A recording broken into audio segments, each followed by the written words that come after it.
नमस्कार, टिभी अन्नपूर्ण समाचारमा स्वागत छ। म शर्मिला सुवेदी।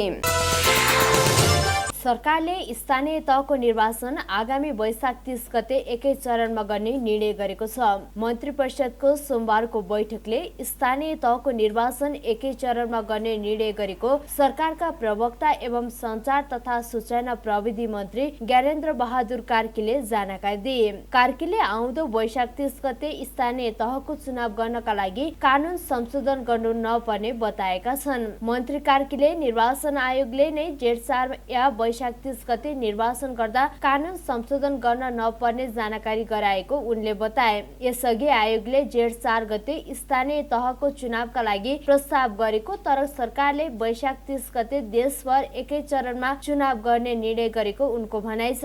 एकै चरणमा निर्वाचन जेठ 4 गतेलाई निर्वाचन आयोगले प्रस्ताव पेश गरेको थियो सरकारको समक्ष। सरकारले अहिले वैशाख 30 गते निर्वाचन सम्पन्न गर्ने निर्णय गरेको छ र निर्वाचन आयोगले वैशाख 30 गते या जेठ 4 गते निर्वाचन गर्दाखेरि कानुनमा खासै परिवर्तन गर्नु नपर्ने कुरा निर्वाचन आयोगले सरकारलाई जानकारी गराएको छ। यसअघि आयोगले सरकारलाई जेठ 4 गते एकै चरणमा निर्वाचन गर्न सुझाएको थियो। सांसदहरूले प्रधानमन्त्री शेरबहादुर देउवा र माओवादी केन्द्रका अध्यक्ष प्रचण्डले एमसीसीलाई लेखेको पत्र कूटनीति मर्यादा विपरीत रहेको बताएका छन्। सिंहदरबारमा सोमबार बसेको प्रतिनिधि सभा अन्तर्गतको अन्तर्राष्ट्रिय सम्बन्ध समितिमा उनीहरूले यस विषयमा छानबिन गर्नुपर्ने माग समेत गरेका छन्। बैठकमा सांसद भीम रावलले प्रधानमन्त्री देउवा र पूर्व प्रधानमन्त्री प्रचण्डले कूटनीतिक मर्यादा र राष्ट्रिय हित लत्याएर एमसीसीलाई पत्र लेखेको भन्दै संसदीय समितिले छानबिन गरेर कारबाहीको दायरामा ल्याउनु पर्ने माग गरे। उनले देउवा र प्रचण्डको पत्रले नेपालको कूटनीति कमजोर बनाएको बताएका छन्। यो एकदमै आपत्तिजनक छ। अन्तर्राष्ट्रिय सम्बन्ध समितिको जानकारीमा हुनुहुन्छ यस्तो कुरा। अरू देशमा यस्तो भयो भने छानबिन गरेर दण्डित हुनुपर्छ यस्ता प्रधानमन्त्री र नेताहरू। यो संसदको एउटा महत्त्वपूर्ण समिति भएको हुनाले म यहीँबाट हाम्रो माननीय सभापति महोदय मार्फत यो प्रेषित होस्, यसमा छानबिन गरेर कारबाही हुनुपर्छ। तब मात्र हामी अघि हामीले राखेको जस्तो कूटनीतिक क्षेत्रमा राम्रो नियुक्ति तब मात्रै सम्भव छ। देशको टुप्पोमा बस्ने मान्छेले यस्ता गतिविधि गर्छन् भने अनि के त्यस्तो व्यक्तिहरूले नियुक्त गर्ने कूटनीति के कस्तो हो? आफ्ना देशका जनताका कुरा नसुन्ने, अर्कालाई यस्तो पत्र लेख्ने।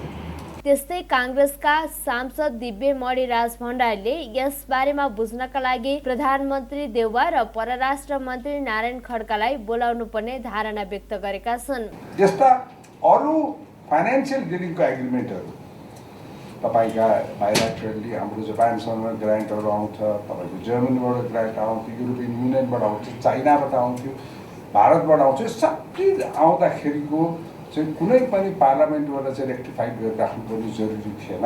तर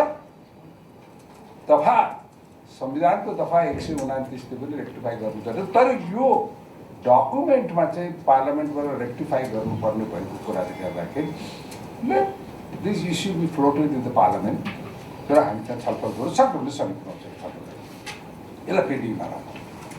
बैठकमा नेकपा माओवादी केन्द्रका सांसद सुदन किरातीले एमसीसीका विषयमा जनमत संग्रह गर्नुपर्ने बताएका छन्। मिलेनियम च्यालेन्ज कर्पोरेसनलाई प्रधानमन्त्री देउवा र पूर्व प्रधानमन्त्री प्रचण्डले पत्र लेख्नु गल्ती भएको उनको भनाइ छ।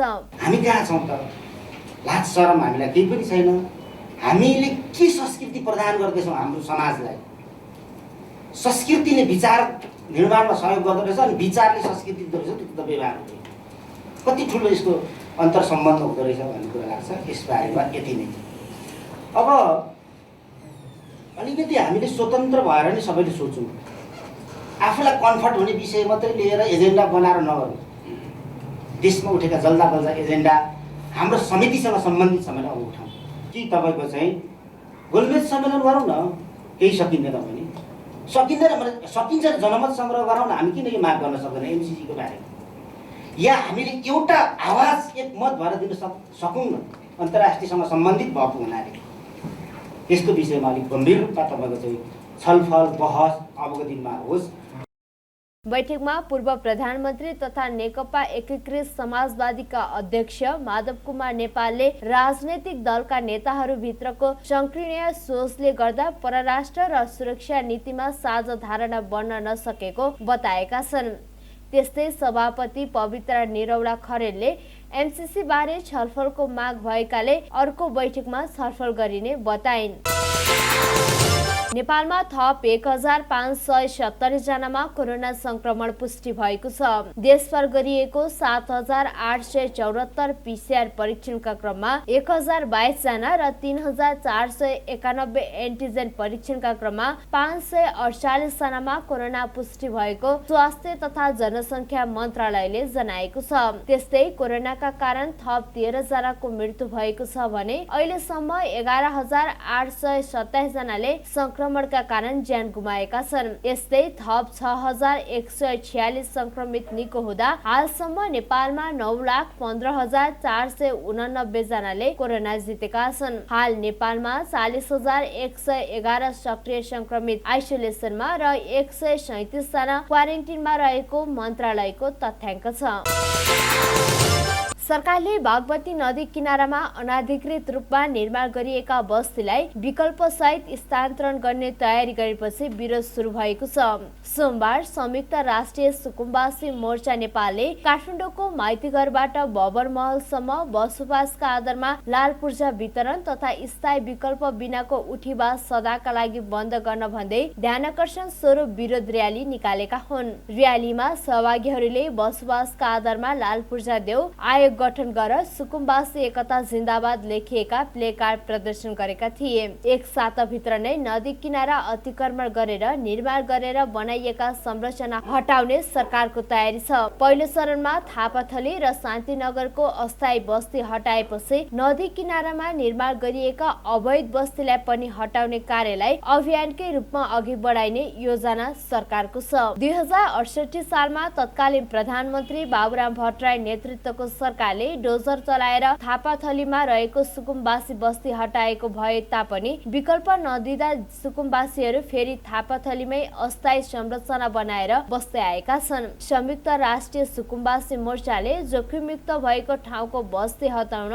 तयार रहेको भन्दै त्यसका लागि भूमि सहितको विकल्प चाहिने जनाएको छ। नेकपा एकीकृत समाजवादी निकट विद्यार्थी संगठन अनेरा सोभियुले तत्काल विद्यार्थीहरूलाई निशुल्क इन्डक्सन चुलो वितरण गर्न माग गरेको छ। सोमबार सिंहदरबारमा ऊर्जा, जलस्रोत तथा सिंचाई मन्त्री पम्फा भूषाललाई ज्ञापन पत्र बुझाउँदै अनेरा सोभियुले इन्धनको मूल्य वृद्धि भइरहेको अवस्थामा तत्काल विद्यार्थीहरूलाई निशुल्क इन्डक्सन चुलो वितरण गर्न माग गरेको हो। संगठनले सरकारले इन्धनको मूल्य वृद्धि गर्न मात्र नभई यसका अरू विकल्प बारे योजना बनाउनु पर्ने जनाएको छ। त्यस्तै विद्युतीय माध्यमबाट चल्ने यातायातका साधनको प्रयोगलाई प्राथमिकता दिन पनि संगठनले मन्त्री भूषालको ध्यानकर्षण गराएको छ।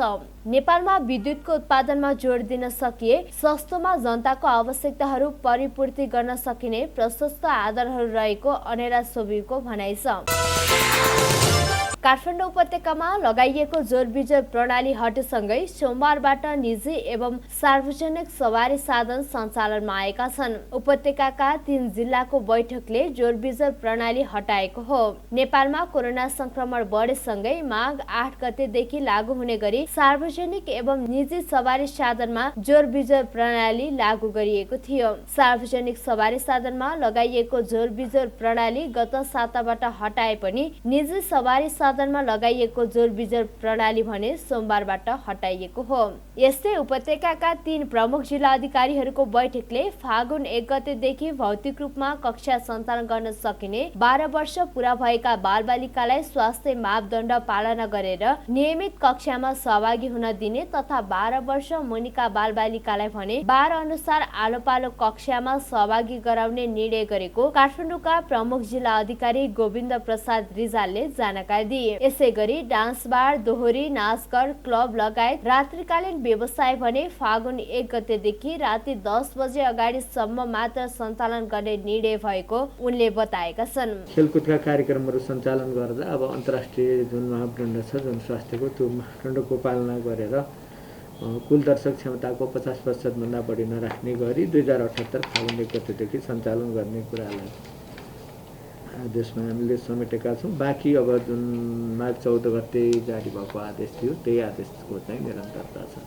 रात्रिकालीन लगायतका विभिन्न जुन व्यवसायहरू छ त्यो व्यवसायहरू अब उहाँहरूले जनस्वास्थ्य र सुरक्षाको मापदण्डहरू पालना गरी राति 10 बजेसम्म सञ्चालन गर्न पाउने त्यो पनि फागुन 1 गतेदेखि लागू हुने गरी त्यही कुरालाई के सबै नागरिकलाई अनिवार्य स्वास्थ्य मापदण्डको पालना गर्न समेत प्रशासनले आग्रह गरेको छ। पार्टी प्यालेसको हकमा भने पूर्ण क्षमताको 50% अथवा 100 भन्दा बढी भेला हुन नपाउने गरी सञ्चालन गर्न पाइनेछ। अस्ट्रेलियाले कोभिडको पुनः खोप लगाएका विदेशी पर्यटकलाई फेब्रुअरी 21 देखि प्रवेश गर्न दिने भएको छ। अस्ट्रेलियाका प्रधानमन्त्री स्कट मरिसनले फेब्रुअरी 21 देखि कोभिडको पुनः खोप लगाएका विदेशी पर्यटकका लागि अन्तर्राष्ट्रिय सीमा खुला गर्ने घोषणा गरेका हुन्। यसअघि नै अस्ट्रेलियाले आप्रवासी दक्ष कामदार र विद्यार्थीका लागि आफ्नो सीमा खुला गरिसकेको छ। अन्तर्राष्ट्रिय हवाई यातायात संघले मरिसनको पछिल्लो घोषणालाई स्वागत गरेको अन्तर्राष्ट्रिय सञ्चार माध्यमले उल्लेख गरेका छन्। टिभी अन्नपूर्ण समाचार अहिलेलाई यति नै। टिभी अन्नपूर्ण तपाईले हाम्रो वेब पेज tvannapurna.com सँगै फेसबुक, ट्विटर, युट्युब तथा मोबाइलमा टिभी अन्नपूर्ण एप अनि विन्डोज मार्फत आफ्नो टेलिभिजन सेटमा समेत हेर्न सक्नुहुनेछ। पल पलको अपडेटका लागि तपाईँ नेपालकै पहिलो अनलाइन टेलिभिजन टिभी अन्नपूर्ण हेर्दै गर्नुहोला। नमस्कार।